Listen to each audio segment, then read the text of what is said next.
Алдыда күтүлүп жаткан 3-чү көчмөндөр оюндарында бир кыйла өзгөчөлүктөр киргизилүүдө.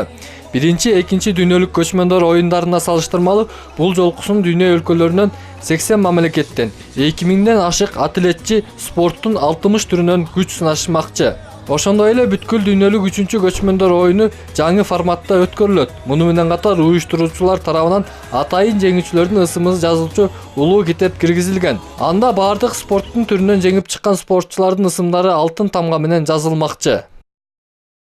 Улуу жеңүүчүлөрдүн китеби деген багытты киргизип атабыз да. Улуу жеңүүчүлөрдүн китебине жана улуу күрөшчү, улуу жаачы айым, улуу жаачы мырза, улуу көкбөрүүчү ат жана башка ушундай бир наамдар үчүн, титулдар үчүн аябай бир кызыктуу таймаштар болмокчу. Андан сырткары аябай көргөзмө оюндарда бир топ болмокчу. Мунун бардыгы тең экинчи дүйнөлүк көчмөндөр оюндарында болбогон бир багыттар да.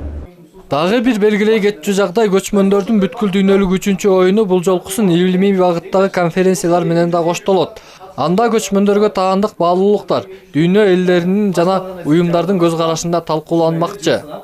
Негизги 3-чү биз көчмөндөрдө негизги баягы өзгөрүүлөр болуп атат. Биринчи бул эмне багыт? Бул биз бул убакка чейин бир эки багыт менен баягы өткөрүп келгенбиз да, спорт, маданият депчи. Үчүнчүсүндө биз илим багытын кошуп атабыз. Жанагы биздин дүйнөлүк олимпиадага альтернатива жараталы деген проектти уюштуруп атабыз да, альтернатива болсо деп. Ошону дүйнөлүк деңгээлде дагы бышыктап, дагы да жеткиликтүү кылып жеткириш үчүн бул илимдик подход керек болот экен да. Ошол себептен биз азыр ушул илимдик багытты негизги бир 3 багыттын биринчи катары киргизип атабыз. 230 миллиондон 500 миллион адамга чейин көтөрүлдү. Дүйнөнү 500 миллион адам көргөн. Дүйнөлүк деңгээлдеги бул саамалыкты өткөрүү үчүн ыктыярчылардын күчү чоң мааниге ээ. Андыктан аларды тандоо дүйнөлүк практикада колдонулмакчы жана ага чет өлкөлүктөрдүн да кирип калуусу ажеп эмес.